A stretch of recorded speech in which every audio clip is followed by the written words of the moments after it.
বিদ্যাজ্যোতি প্রকল্পের আওতায় স্কুলগুলি থেকে যারা সিবিএসই এর উচ্চ মাধ্যমিক পরীক্ষা দিয়েছে তাদের অধিকাংশেরই পরীক্ষার ফলাফল খারাপ হয়েছে। এবার এই বিষয়ে বিদ্যালয় শিক্ষা অধিকর্তার কাছে ডেপুটেশন দেয় এসএফআই ও টিএসইউ। এবছর ভালো না হওয়ায় এসএফআই এবং টিএসইউ এর পক্ষ থেকে অফিস লেন স্থিত শিক্ষা ভবনে শিক্ষা অধিকর্তার কার্যালয়ের সামনে বিক্ষোভ প্রদর্শন করা হয়। বৃহস্পতিবার এই কর্মসূচির নেতৃত্বে ছিলেন এসএফআই এর রাজ্য সম্পাদক সন্দীপন দেব। তিনি অভিযোগ করে বলেন, সিবিএসই এর পড়ার ধরন সম্পর্কে অবগত নয় শিক্ষা দপ্তর। স্কুলগুলিতে ভেঙে পড়েছে শিক্ষা ব্যবস্থা, নেই পরিকাঠামো। বিদ্যাজ্যোতি এখন বিভীষিকার কারণ হয়ে দাঁড়িয়েছে। যারা বাংলা মিডিয়ামে ভর্তি হয়েছিল তাদের পরীক্ষা বাংলাতেই নিতে হবে বলে দাবি জানায় বামপন্থী এই দুই ছাত্র সংগঠন। সরকার উপযুক্ত ব্যবস্থা না নিলে শিক্ষার্থী ও অভিভাবকদেরকে স্কুলগুলিতে তালা ঝুলিয়ে আন্দোলনে নামার আহ্বান জানান এসএফআই এর রাজ্য সম্পাদক। রাজ্যের বিদ্যাজ্যোতি স্কুলগুলিতে সিবিএসই পরিচালিত যে বোর্ড পরীক্ষা তার কি শোচনীয় ফলাফল হয়েছে।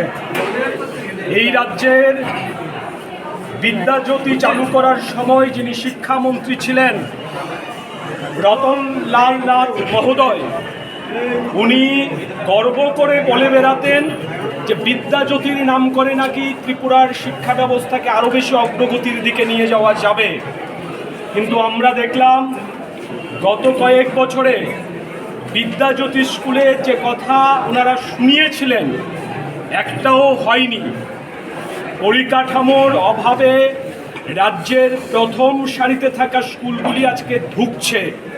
শিক্ষক নেই, বিভিন্ন ধরনের সঙ্গীত, তারপর অন্যান্য যে বিষয়াদির শিক্ষক শিক্ষিকার কথা এরা বলেছিল একটাও হয়নি। কার্যত বিদ্যাজ্যোতি স্কুলের ছাত্রছাত্রীদের কাছে একটা বিভীষিকা হয়ে এই ব্যবস্থা এসছে। এবং সিবিএসই বোর্ড, এই বোর্ডের পঠন পাঠন চালানোর মতো প্রক্রিয়াও সঠিকভাবে দপ্তর জানে না। কাজেই যা হবার তাই হয়েছে। বিদ্যাজ্যোতি স্কুলের ছেলেমেয়েরা সিবিএসই বোর্ডের পরীক্ষায় বসেছে এবং সেখানে অকৃতকার্য হওয়ার সংখ্যাটাই বেশি। একটা চরম বিপন্নতার দিকে এই রাজ্যের ছাত্র সমাজকে ঠেলে দেওয়া হয়েছে বিদ্যাজ্যোতির নাম করে। সিবিএসই বোর্ড, এই বোর্ড সিদ্ধান্ত নিয়েছে 2026 সাল থেকে বিদ্যাজ্যোতি স্কুলের ছেলে মেয়েদের ইংরেজিতেই পরীক্ষা দিতে হবে। কার্যত এবছর যারা মাধ্যমিক উত্তীর্ণ হয়েছে তারা আগামী দিনে বিদ্যাজ্যোতি স্কুলে ভর্তি হবে কিনা সেই নিয়ে অভিভাবকরা দুশ্চিন্তায় রয়েছে। CRI TV, channel for news and entertainment.